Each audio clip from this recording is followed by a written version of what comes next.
Hello everyone, and welcome to the first ESCP Live of 2023. This is our digital talk show where we bring together experts from the ESCP community and beyond to address the key management and leadership trends of our time. This year at ESCP, we are especially excited to be celebrating the 50th anniversary of our unique European model. On our ESCP Lives, we'll be welcoming experts who represent the European and international footprint of the school.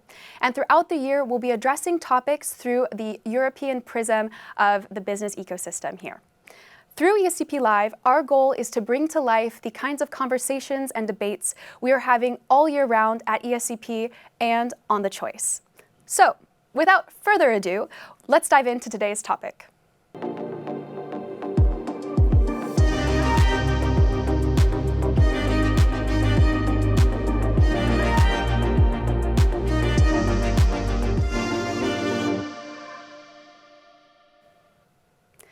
Today, we'll be going beyond a common measurement of success and something that many entrepreneurs dream of, becoming a unicorn, or in other words, that their startup is valued beyond $1 billion. Instead, we'll be diving deeper into an alternative measurement of success, whether in entrepreneurship or in business, and one that is increasingly important as we face global challenges that, if unsolved, could cause irreparable problems for our planet and our communities.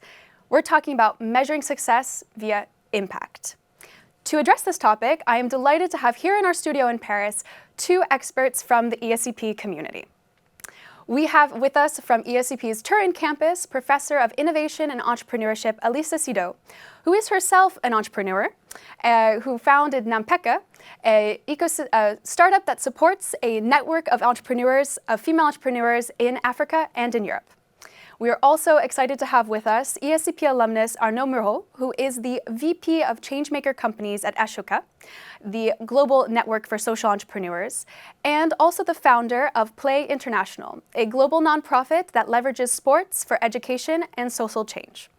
Thank you both so much for being here today. Thank you. Thank you. Awesome. So let's start talking about impact entrepreneurship. To dive into this, I thought we would set the groundwork and cover what this means. Even in this few-minute introduction, I talked about social entrepreneurship, which is a term you use very frequently at Ashoka. You teach impact entrepreneurship, and then of course we have plain old entrepreneurship.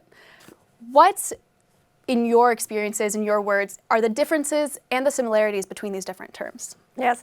So actually, so social entrepreneurship and impact entrepreneurship are actually just two examples, but talking more from, let's say, my theoretical lens as a scholar, we have plenty of different types. In the recent, let's say, years, we have developed institutional entrepreneurship, environmental entrepreneurship, sustainability and entrepreneurship. But so we're very good at trying to come up with different types and pretending that there are a lot of differences between the entrepreneurs. But in the end, from my perspective, especially when I look at teaching entrepreneurship, in the end, we are always starting by looking at identifying a problem, and then we try to come up to find solutions that we then can develop and scale up, let's say, into a business, into a startup in the end. So that's why I feel like it's nice to have a lot of different words, but when it comes to teaching and especially the origin of entrepreneurship, we have quite a lot of things in common because we all start with a problem. I agree with Alisa. I think that what is interesting now is that you see more and more people willing to have an impact while being also successful as an entrepreneur. So, as you said at the beginning, the definition of success is shifting. And I would say that obviously social entrepreneurs, when it comes to them, are absolutely obsessed with the problem before being obsessed with the solution. But if you look at the skills, and the behaviors that it takes to be successful in either type of social or of entrepreneurship, you need to have the same dedication, motivation, the ability to, I would say, be agile, to adapt to a very fast-changing world. So I think those skills are quite universal across the spectrum that was described. But I think that what makes a big difference is whether you are here to provide a short-term solution or if you're here to solve and eradicate a global problem at scale. Okay, that makes sense. So that's why the word entrepreneurship is common to all of these, because you have that same ground level of a mindset that you're looking for in someone. It's just whether the problem you're addressing is exactly as you said, if it's going to be something that lasts into the future, or it's a short-term product or solution you're bringing to the table. So for today's conversation, we're going to focus in on impact entrepreneurship, even though we've established there's similarities between them. And when it comes to impact entrepreneurship, obviously we have this problem, we have a solution, but to address my next question, I'm actually going to show you an illustration, which I think captures pretty well the question that we have here.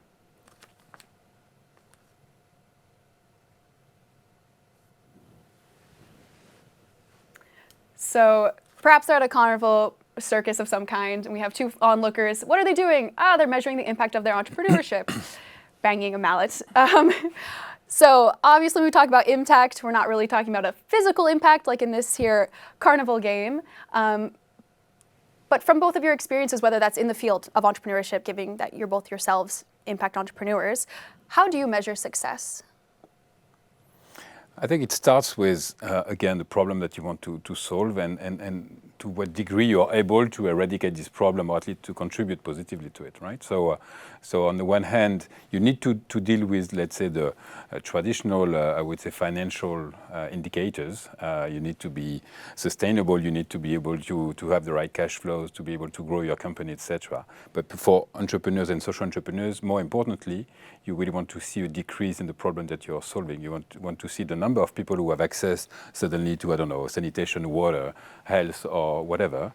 And this is equally important for social entrepreneurs, even more important, I would say, because again, success is defined by the impact that you create on society. And this is where I think that there is still a gap. I think we will talk about that, between what is seen as common success, which is very financially driven, and this new definition of success that we would like to see happening, which is more about, what is the lasting impact that you create for society. Alisa, Yes. do you agree? Or? Yes, so I do agree, and I really would like to take up this point, what you just mentioned, Arnaud. It's especially this perspective that it's long-term oriented, and that makes it also, in a way, so challenging to measure impact, because if we look at the idea of measuring success by looking at the revenue and increase of revenues or more clients that you have, it's something rather immediate, okay? It's short-term oriented, it's rather easy and simple to measure.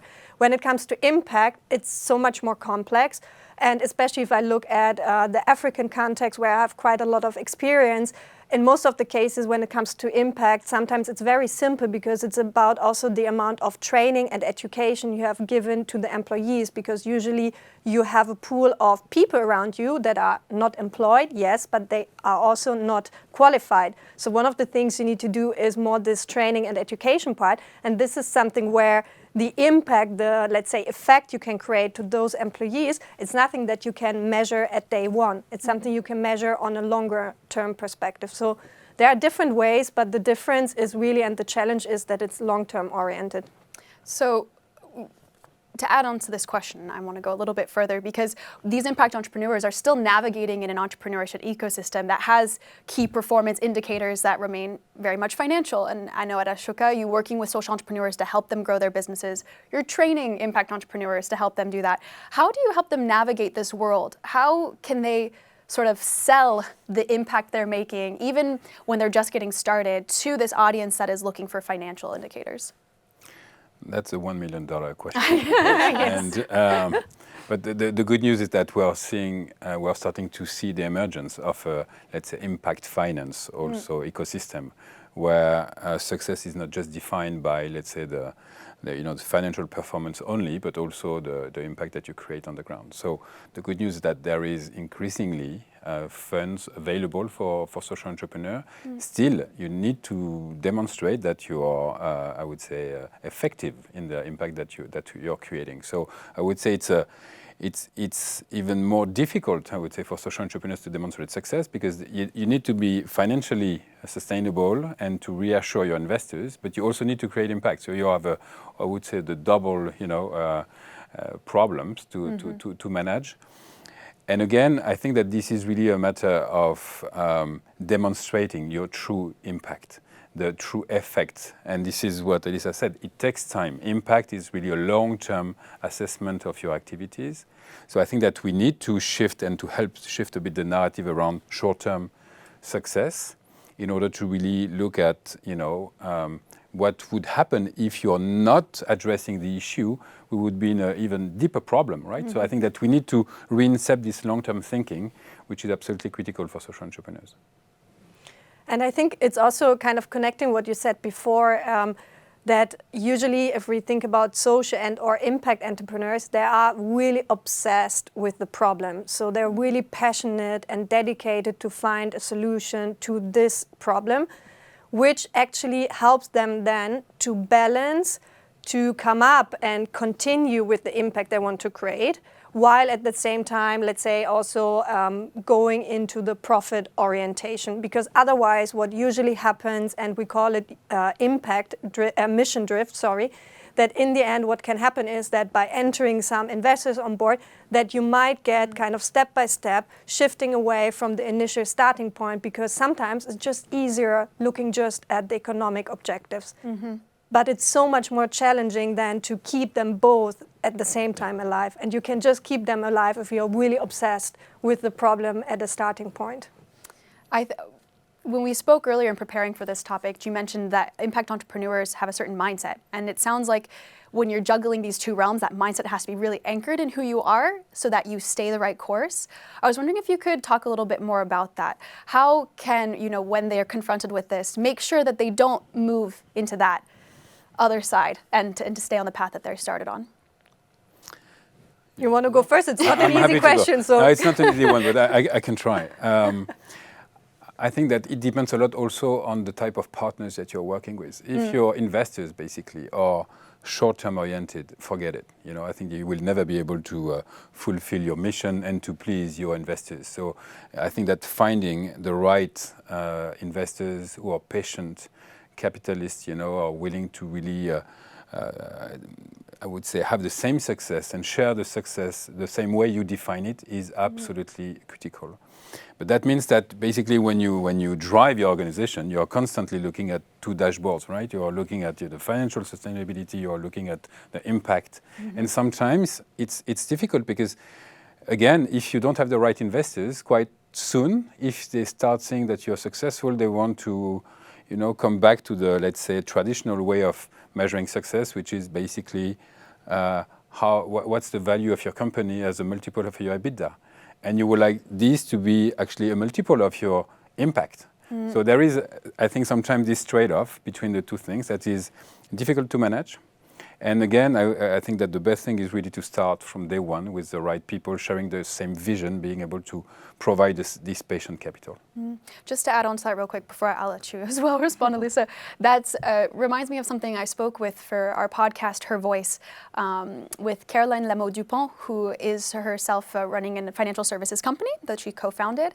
And she brings up at one point, we ask her advice to other entrepreneurs, specifically women, but in general, any entrepreneur. And the thing that she says is to view your investors like you're entering into a marriage, like it's someone that you're going to live with and build and grow together. So it sounds like in entrepreneurship in general, and maybe even more in impact entrepreneurship while the ecosystem is still evolving, it's the people that you have with you that are really the most important to ensure that you can stay on the right path.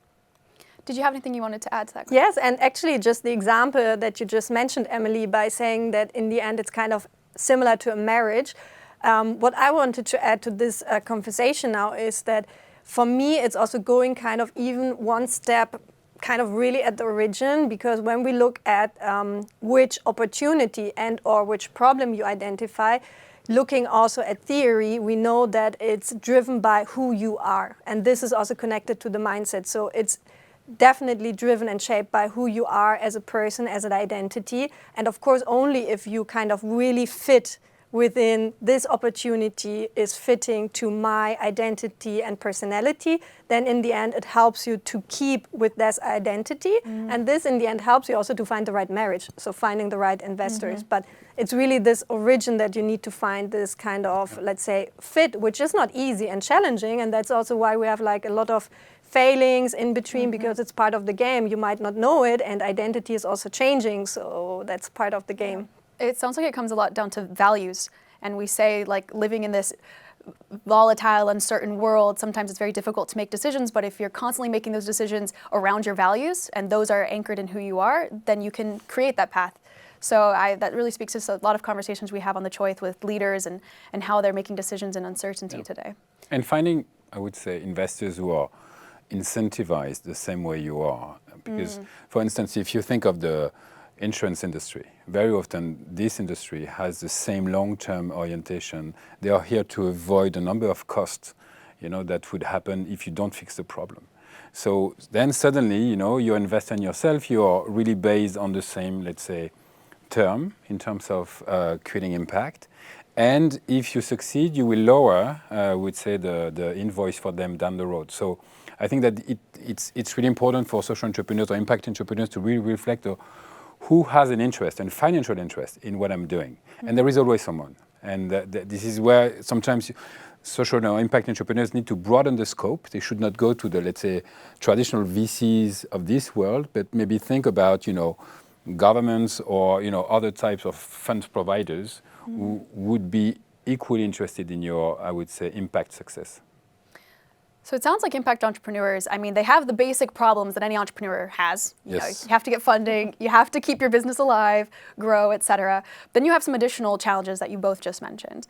I've come across in preparing articles and working on ESCP's Media the Choice that the term impact itself has also come under criticism at times because it's very broad and definition can kind of change depending on who you're impacting and how that community sees that impact. And I was wondering if you've ever been confronted in your work with this criticism of impact, and then how can impact entrepreneurs, defend this term and also ensure that they're avoiding greenwashing if that's the case? It's kind of, in a way, I guess, connected to the fact that it's rather challenging to kind of come up with the 5 KPIs that are the ones that everyone uses for impact entrepreneurship, because we're going back to the first thing we said, it's all about starting with a problem, and especially if we want to deal with a problem that in the end can really, as a solution, create an impact for the society and or environment, it's always related to a specific context. If it's context related, it might be always a little bit different. So that's why, in the end, we're still struggling to really come up with the way of measuring impact. There are, of course, ways how to do it, but that is kind of then the door opener to say you can also easily just use it without really showing that you're really doing it. And that is what you just mentioned with this kind of risk of using it also at greenwashing. So that's why I kind of, yes, agree with the fact that it's a keyword, a buzzword that is used rather easy nowadays, and unfortunately there are cases in which it's more used like for reputation, image, and because it sounds good, rather than it's really something that they do every single day in order to create an impact. Yeah, there is a lot of impact washing those days, because it's a fantastic way to realign personal purpose or the quest for personal purpose and the purpose of the company. So you have a lot of companies that were absolutely nowhere to be seen in the impact field that suddenly, claim that they are impact driven. So I think that that's the ransom of success to some extent, and that's fine. I think that for the social entrepreneurs or impact entrepreneurs, they need to be even more, I would say, clear and specific about what they are changing, and to really come with clear and strong evidences of this impact. I think that's the best way to keep navigating, I would say, this short-term trendy stuff. But again, the real, I would say, impact entrepreneurs, you will always understand, because the way they describe the problem, the way they make choices as well, and trade-offs sometimes between, the short-term easy solution and the longer-term impactful solution is sometimes, it's always the way to really identify the real ones. So throughout this conversation, we're going to be speaking to the impact entrepreneur primarily and providing hopefully some guidance. But in what you just said, it made me think like that's even a way of guiding the potential investors. So like when you're looking at these different companies to invest in, it's looking really at the concrete choices that entrepreneur has made to see at what level they're willing to put in that long-term thinking. Yeah, and in what's the merit order, of decisions that you will make? If financial comes first, you're probably not with the right people, right? So I think that, again, taking the time to really align on the long-term mission and vision of the organization, understanding that, as you said, this is a marriage, it takes time, it will probably shift directions many, many times, and that you cannot really assess success before 5 to 10 years very often. I think that would allow to filter already, a lot of, let's say, the right investors to work with. Okay, so measuring success in 5 to 10 years is more it's possible for impact entrepreneurship.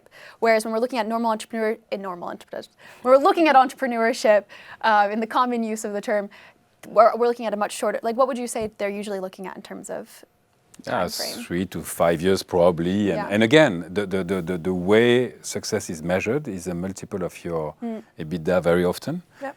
Here, we would love to see billionaires in impact. It makes me think of this example of 2 sport teachers who created an organization called Ciel Bleu that deals with sport activities for elderly people in France, and they serve 150,000 beneficiaries every day. We just calculated that what they do is saving 1 billion a year to the health insurance system, because they are just decreasing, dividing by 3 the risk of falling and breaking your hips. That's a true measurement of success, right? And their EBITDA probably sucks, but their impact is incredibly, impactful. So I think that this is the type of thing that you need to be able to demonstrate. That's very interesting. Looking at what you're saving, so not necessarily what you're spending or what finances you're producing, what you're also saving the community or the planet, or et cetera. Great. Just to add another element that I believe you can also kind of understand if it's a true impact entrepreneur, yes and no. It's kind of more, especially when I do interviews in order to do some research and data collection, it's sometimes just enough to talk with some stakeholders of the entrepreneurs, because then you see in the first interview that how they got treated, it's about price dumping or something where you immediately see, okay, it seems at the first place on a website maybe rather nice and we are very committed to the impact. But if you talk to people that are not maybe directly employees, but stakeholders in a way or suppliers, then you can kind of see if it's really a 360-degree perspective, or if it's something that is, yes, in a way part of their DNA, culture, but it's not like the fundament of the way how they want to do business. And you can see if they're really ingrained into like where that problem is, to like what element they have had that connection with the community that they're serving. That's very interesting. We're going to continue on the problems for a little while and try to see if we can address them. So we often look at entrepreneurs as the great problem solvers. They're the ones that are bringing solutions to the table, as you've already mentioned, whether an impact entrepreneur or you're an entrepreneur, a social entrepreneur, et cetera. Now, but entrepreneurship has a couple problems of their own. Just noted a couple numbers for Europe about this, especially when it comes to diversity and equal access. So one, as an example, according to the European Investment Bank, only 11% of founders in the European Union are women. And based on a 2021 study by Cornerstone VC, only 3% of VC-funded founders in Europe identify as Black. I'm wondering, why is this the case? Entrepreneurship, all forms confounded. Why do we have an issue with equal access to the entrepreneurship system? Whoever wants to go first. Lisa, you want to? I think it's your okay. topic. I start. I make the opener. So it is in the end, especially if we look at maybe early stage startups and the first beginning, you usually say, okay, what you can evaluate is especially also the team. And when it comes to the team, it's all about you need to trust them that they are the right people, the right person with the right and appropriate competence, skills and experience to do it. And then you might be able in the end to decide, I would love to invest, especially at the beginning. In those cases, of course, you tend to build up trust in cases if you feel like they're very similar, they're very close to mine. So that's why having this idea of equal access is rather difficult. And one example, we have a current study in which we look at investing, so especially business angels investing from Europe into some startups in South Africa. And what we can see is in the end that they invest because they trust and they were able to build up trust to that specific entrepreneur, which takes a little bit of a while. But after having, let's say, done a little bit of this due diligence in a way on a personal level, they're able to invest. But there are only a few cases that are getting started because it's not easy, because usually if you have a lot of uncertainty and you don't know them and you need to build up trust, you usually tend to do those that are rather close and similar to to the people and the way how you think. So it's kind of then in a way a vicious cycle Yeah. that just continues.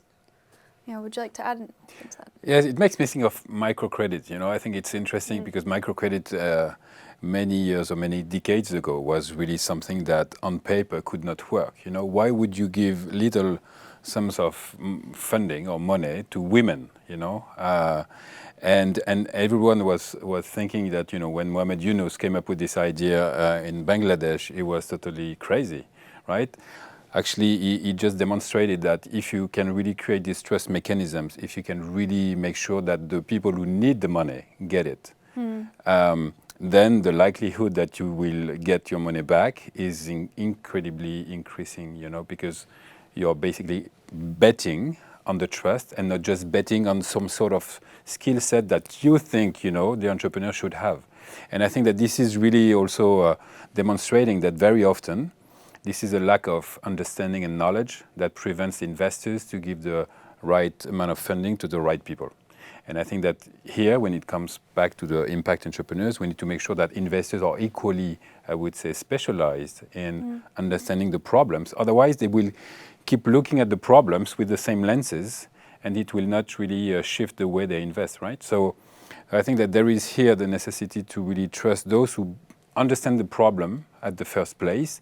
And to give you some numbers at Ashoka, I would say that probably 3/4 of the Ashoka fellows that we support are themselves, I would say, facing the problem that they want to tackle, right? So they know it very, very well, and as such, they know exactly what to do. And then they will probably be even more successful because of that, deep understanding of the problem. But the investors also need to understand that you cannot, again, calculate success and define success the same way. So we need to work on both sides and make sure that we educate as well impact investors now to make sure that you provide the right set of funding to the impact entrepreneurs. It's pretty clear that for entrepreneurship in general, it's these two mechanisms at the same time, the entrepreneur and the investor, that's really important. If you lack diversity amongst your potential investors, it's going to trickle down to the types of people based on what you just shared, the types of people they connect with and they want to fund. Yeah. Now, you've led perfectly into the next question, which is the fact that we know diversity and the equal access that allows us to create diversity is extremely important to innovation. There's ample research from ESCP and schools around the world that show that, and that it is one of the only ways we can solve these different problems is, as you mentioned, having people who really truly know them. Yep. And I was wondering from your own experience and in your own words, if you could go a little deeper into explaining how this diverse and equal access can allow us to meet some of these challenges that are so important to our planet. I think there are different ways. So I was actually also before thinking that we can also easily see that. So for instance, I'm quite often in Nairobi, and if I go to some networking events in Nairobi, it's rather much the same if I would be in Paris, London, Milan. It's always in a way rather similar community, and again, you feel like it's all about a similar way of being an entrepreneur, how also in the way how to approach other people. So in the end, it's really this networking issue that you always kind of tend to then develop and be rather close to the people that have a lot of similarities.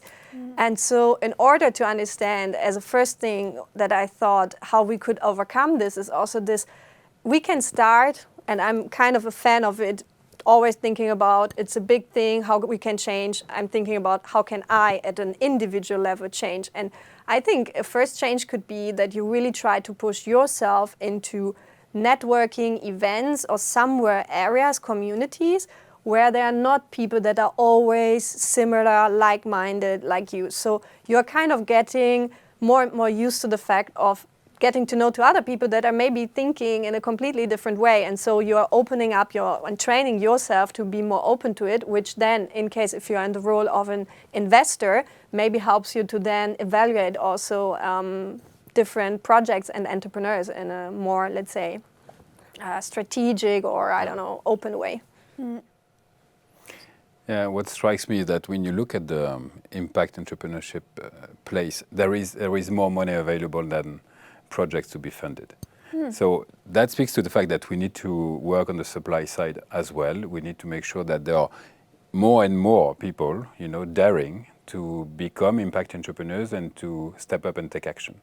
And I think that it starts with probably creating awareness about entrepreneurship, more incubators probably, going to the places where those people are, and probably, and very often, the social entrepreneurs that we support did not even know that they were social entrepreneurs, right? So I think that there is a lot of things to be done here so that people self-actualize as impact entrepreneurs and really want to be part of that. We need to make it again a bit trendy and a bit, I would say, sexy to become an impact entrepreneurs, and to make sure that, again, those who are really equipped to understand deeply the problems should be the first, to be helped and to be supported.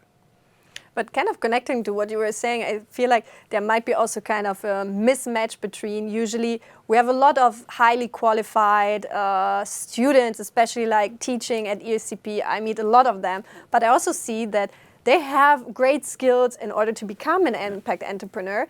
But as you were just saying, that it's also important that you really know the problem. They don't know that. They're rather far away from problems that do exist. So I also feel like if we want to work on the supply side, so kind of increasing that we have more and more impact entrepreneurs coming up, I don't know, or we're shifting, let's say, qualified people more in areas in which we really feel and see and can observe severe problems that we definitely need to tackle, or it's the opposite. We need to make sure that people that are already in the areas on a daily life living and are surrounded by those problems, that they get to the same level of having the skills and competences to work on it and come up with a business idea.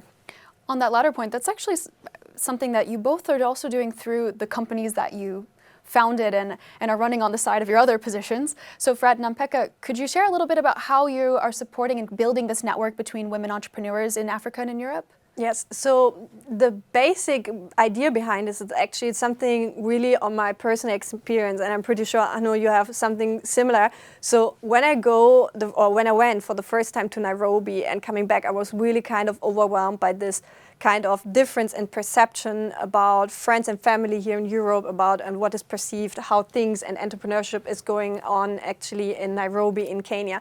And so what we want to do in the end is we want to connect female entrepreneurs, so one female entrepreneur, for instance, from Kenya, with a female entrepreneur from a European country.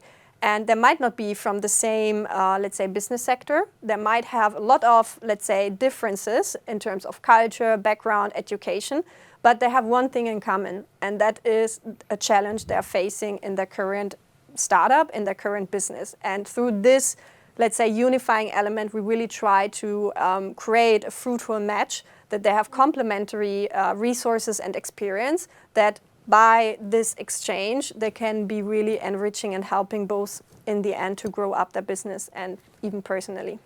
So it sounds like that's some actions that can be taken towards the more narrow end of the funnel to help ensure that diversity. And then if I shift a bit more to what Play International is doing, especially with providing access to education and social chains, it's a little more top of funnel to give, I'm going to let you speak, not explain what you do. But could you share a little bit how that kind of work that you're doing also helps broaden, the potential candidates to become impact entrepreneurs? I think Play International really focuses on access to education for disadvantaged children, and it focuses on what we were saying at the beginning. If you don't cultivate the trust, the self-esteem, the true belief that you as an individual can create change around yourself, I think you're in deep problem, because this fast-changing world is creating real inequalities between those who dare and those who will be just suffering from issues. So I think that, I would say, beyond sports, what we try to do with Play International is really to build this generation of people who will be stepping up. Sports is just an excuse for people to address, social challenges like, environment, health, or access to education. So the true purpose, and I would say the ultimate goal for us, is really to equip this generation with the right skills to be able to navigate the complexity of this world and to feel confident enough to take action. That's great. So to wrap up this discussion that we're having together, I want us to project into the future a little bit. Let's take the time frame you gave before, 5 to 10 years. Yeah. Let's say the efforts that you're doing in your own work, but also in impact entrepreneurs in the system today. they continue moving forward. Maybe our definition of success is evolving.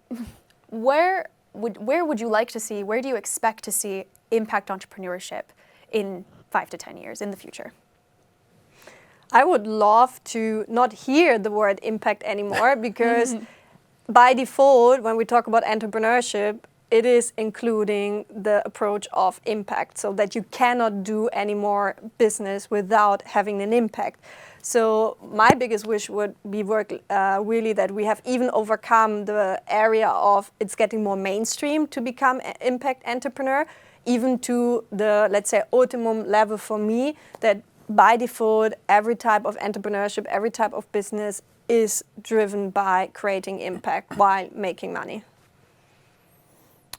Same. I think that will require that we have the right ecosystem, probably the right regulations as well. We're starting that a bit with the taxonomy, etc. It's starting to emerge, and I would say financial success cannot be the only measuring approach. So to what you said, let's hope that there will be billionaires in both euros and impact. Because that means that if you are really able to make money out of creating huge impact for society, I hope that we will see many billionaires, because it will probably mean that the world is a better shape and that we are finding solutions at scale for the real problems. I think what strikes me is that a lot of unicorns those days, if I'm being a bit blunt, have zero social value. They would disappear tomorrow.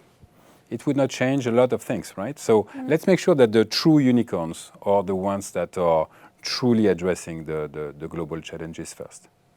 Well, I absolutely hope that will be the case, especially based on everything we've said here today. All right, well, I'm not letting you leave just yet, because in order to prepare for our conversation today, we actually asked the ESCP community what they would like to know most about impact entrepreneurship.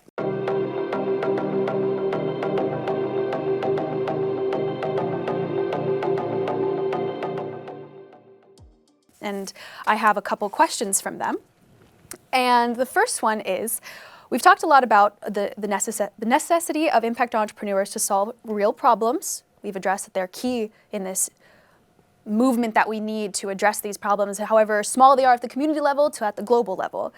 And I want to know, or our community wants to know, based on your experiences and your awareness of the sector, what are the areas that we need impact entrepreneurs the most? Everywhere would be my first thought, but it's maybe a little bit too simple. Again, from my perspective, especially because I'm very much focused, of course, also on the continent Africa and or developing economies. If it's not regarding specific business sectors, my first thought would be that we definitely need to have a lot of impact entrepreneurship when it comes to emerging markets, including, of course, developing economies such as the African context in most of the cases, yes. Yeah, I think that there is huge gaps and needs in society. So basically, if you think of the 4 to 5 billion people, depending on how you count, who don't have proper access to health or healthcare, this is a place where philanthropy can't make it alone.